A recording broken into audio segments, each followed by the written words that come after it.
So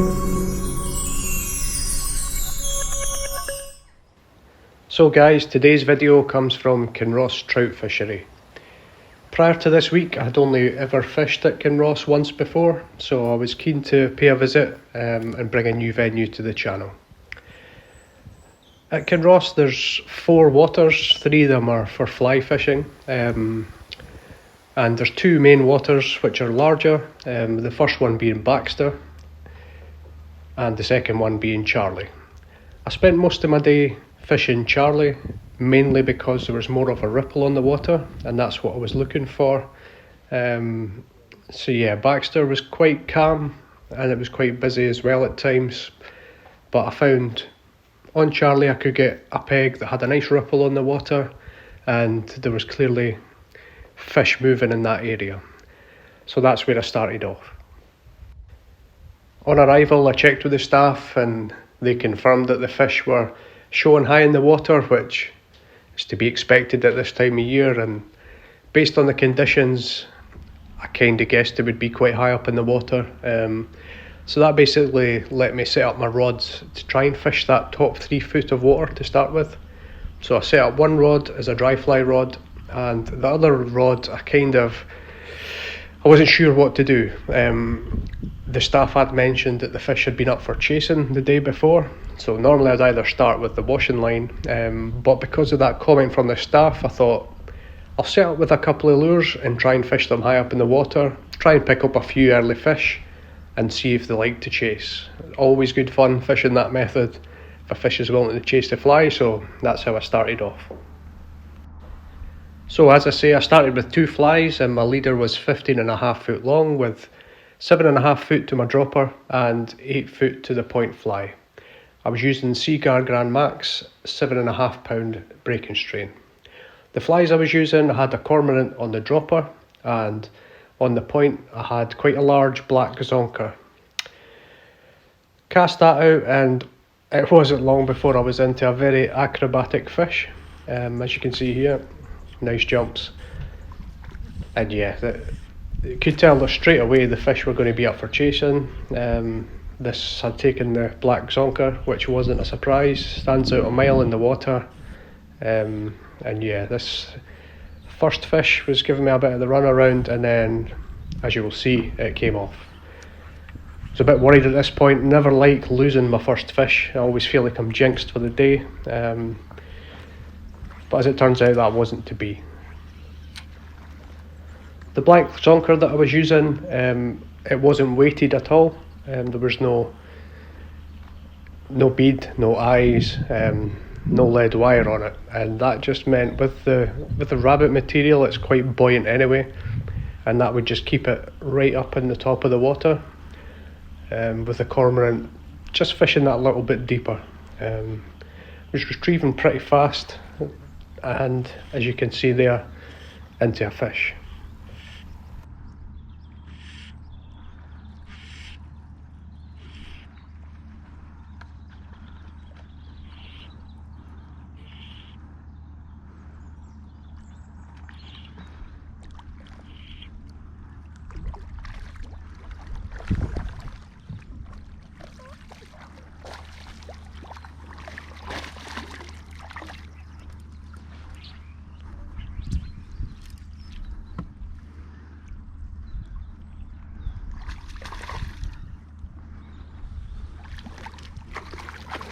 So after a bit of a struggle, the fish was eventually in the net. Good start to the day. I was keeping 4 fish, and yeah, good to get that first fish in the bag. You'll see here, this fish here, you can see I've cast out, start retrieving, you can actually see the bow wave of the fish, which is always brilliant. Chasing that zonker and absolutely smashed it.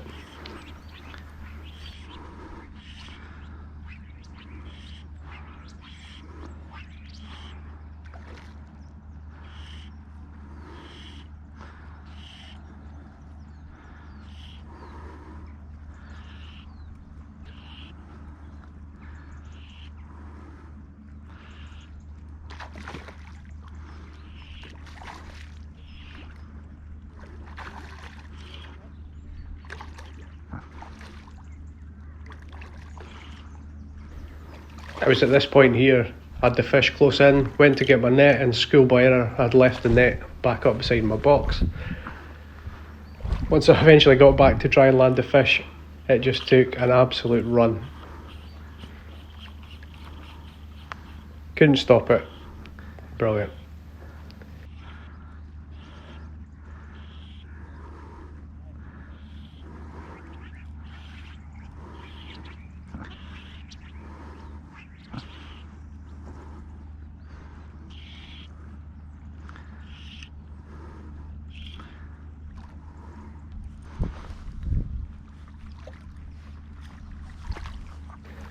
So take two, and managed to actually get it in the net this time. Nice little fish again. Great start to the day.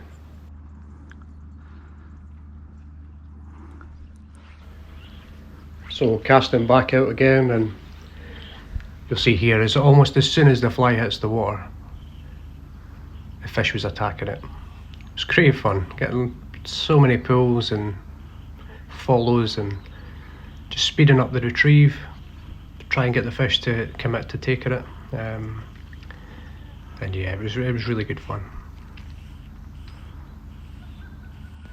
At this point it did actually go quiet for about 10-15 minutes, but then the breeze picked back up and yeah, the action started again. I was getting loads of pulls and I decided to then just change the setup. It was great fun fishing with the zonker, but there's too many fish just grabbing the tail, so I decided to change over to 3 flies, 15.5 foot leader, and as you can see, 5 foot to the first dropper, then 5 foot to the next dropper, and 5.5 foot to the point fly.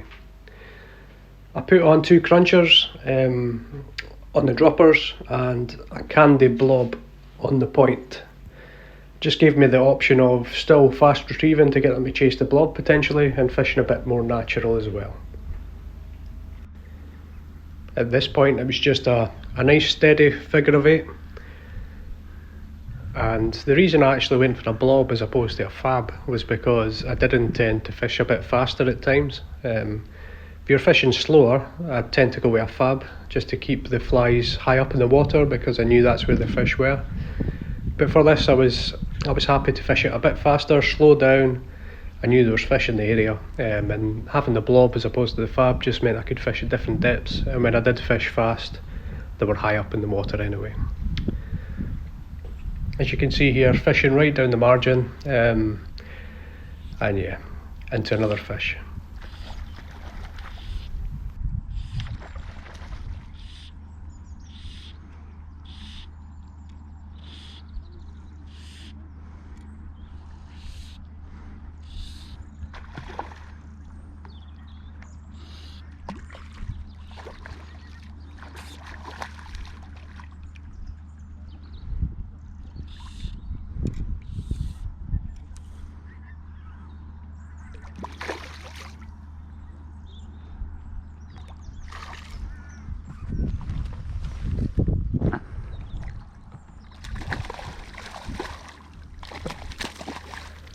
So another fish to the net, and this fish couldn't resist the blob.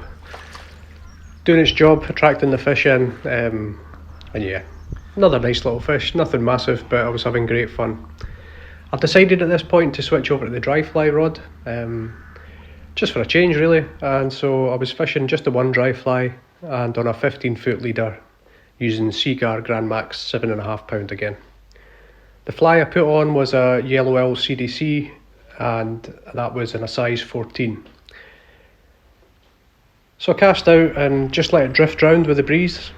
I knew there was fish in that area, I knew they were looking up the way, and it was only a matter of time before one of them spotted the dry and smashed it.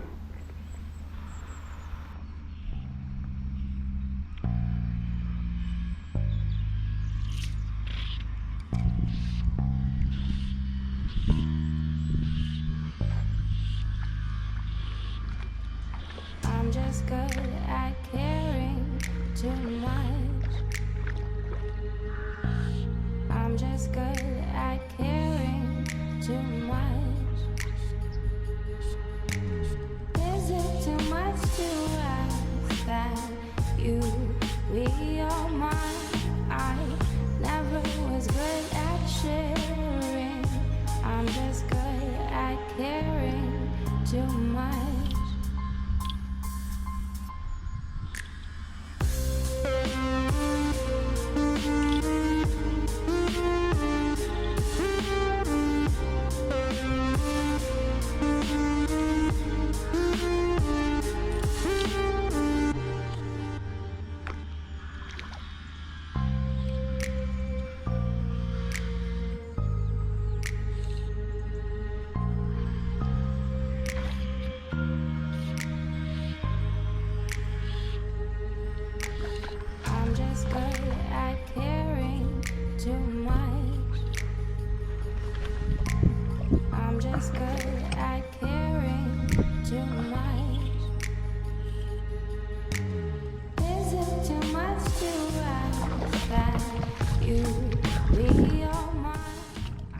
So that was my fourth fish to the net, using 3 different methods.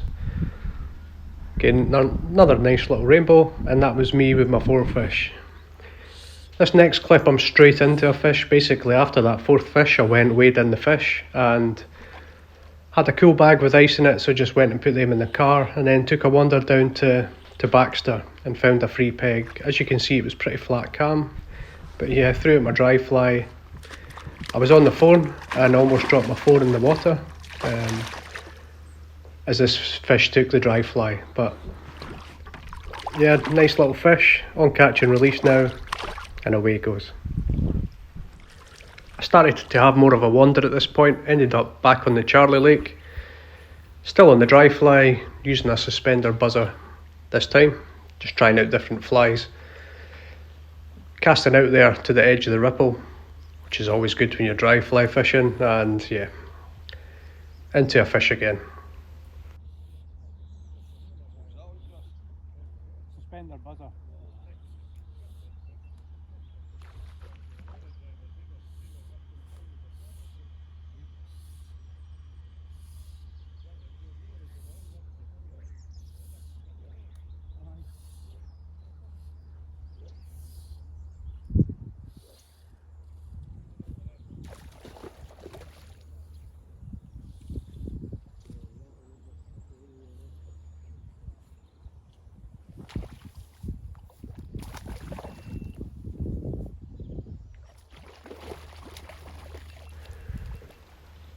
As you can hear from the beeps there, my GoPro battery ran out on this fish, so you don't really get to see the fish, but yeah, again, another decent little fish.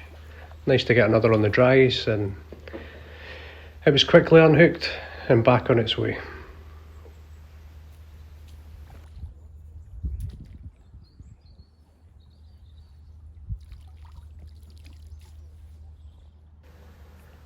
So again, I decided to switch over to a new peg, and the dry fly action had sort of quietened down a bit, so I switched back over to using the washing line. So again, back to 3 flies, 5 foot, 5 foot, and 5.5 foot.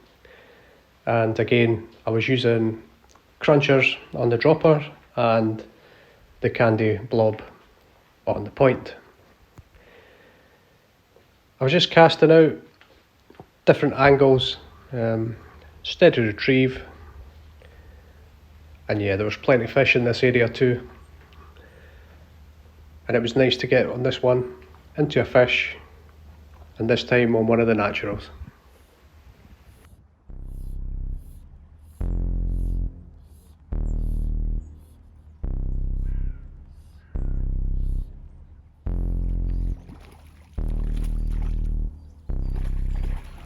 Baby, open up to me.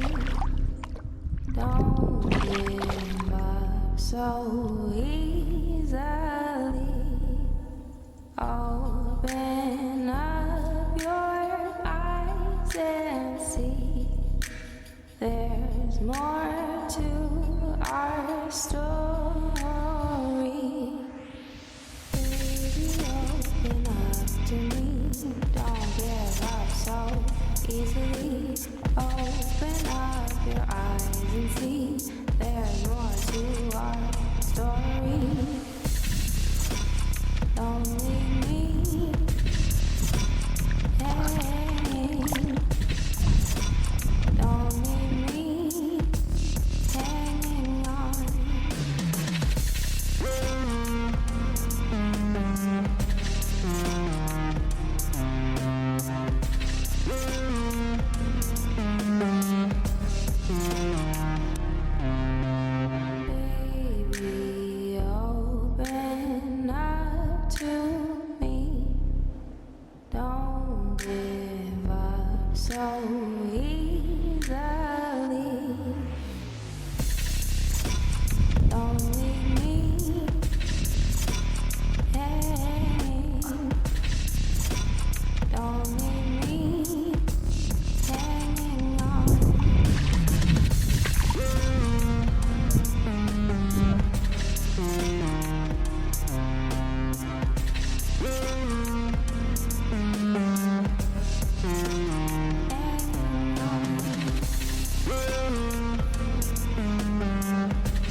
So after quite a few fish in that swim, I decided to change peg again and decided also to change the method. I was catching plenty of fish on that method, so switched over to 2 flies, spaced 7.5 foot to the dropper and 8 foot to the point fly.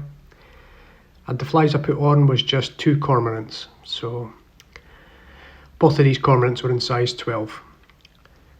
I just fancied switching it up a little bit, still fishing quite high in the water with just the 2 lightweight cormorants, retrieving quite steady, and that way I was staying in that top zone of water, and again it wasn't long till I got the fish interested in those flies.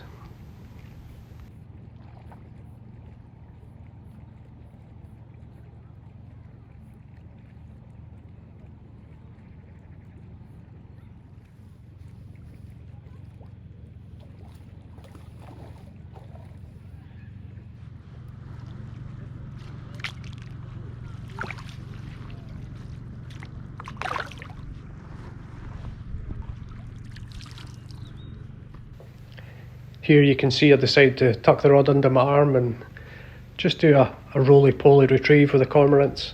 You don't have to roly-poly super fast, just steady again. It saves your hands a bit doing the figure 8 and into another fish. What I would say is if you are doing the roly-poly, is a lot of people miss the take sometimes, but just keep retrieving with the roly-poly until you feel your line going extremely tight, and then you can lift up into the rod. Great fun method as well, and as I say, you can save your hands a little bit from figure 8 all day. You can do roly-poly at a steady retrieve as well.